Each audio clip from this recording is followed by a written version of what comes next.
حضرت سلمان رضی اللہ تعالی عنہ گورنر بن کر تشریف لے جا رہے ہیں۔ راستے میں حضرت عمر چھپ گئے کہ دیکھیں کہیں حکومت آنے کے بعد ان کی زندگی بدلی تو نہیں۔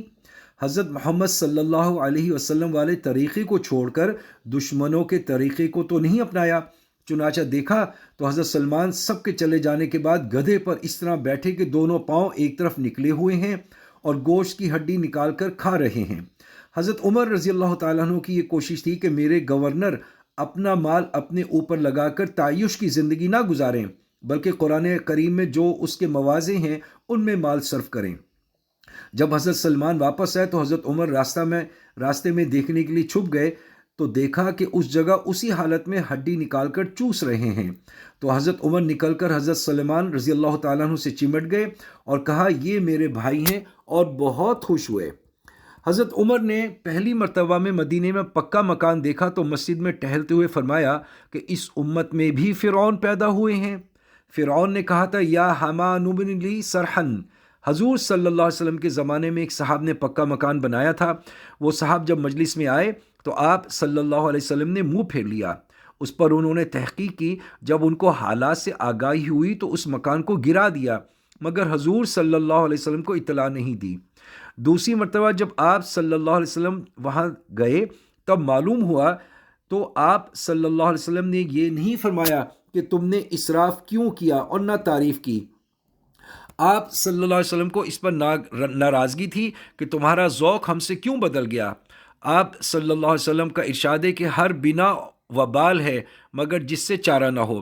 بہرحال چیزیں ختم ہو جائیں گی لیکن اعمال والا نور ختم نہیں ہوگا، بلکہ اس کی روشنی میں انسان جنت تک پہنچے گا۔ جب انسان اعمال میں بڑھتا ہے تو اللہ اس سے محبت کرتے ہیں، اور جتنا یہ اعمال میں بڑھتا ہے اس کی محبوبیت بڑھتی ہے، پھر زمین والے بھی اس سے محبت کرتے ہیں۔ آج اس اعمال والی روشنی کو حاصل کرنے کے لیے محنت کم ہو گئی ہے اور اسلامی زندگی کو تکشف کہتے ہیں۔ اس کے اصول بدلنے کی فکر میں پڑے ہیں اور اس میں بڑھ چڑھ کر حصہ لیتے ہیں۔ خدا اور خدا کے رسول صلی اللہ علیہ وسلم نے اس روشنی کو حاصل کرنے کے لیے مسجد میں اعمال دیے۔ ہمیں دنیا میں اعمال میں کمی بیشی کا اختیار نہیں، اس میں ہمیں دینی روشنی والے اعمال ہی اختیار کرنے پڑیں گے۔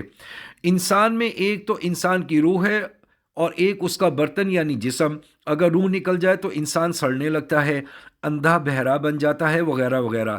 اس طریقے سے انسان کی زندگی گزارنے کے لیے جو اسباب ہیں وہ تو برتن اور جسم میں، اور جو اعمال میں ہے وہ اس کی روح میں۔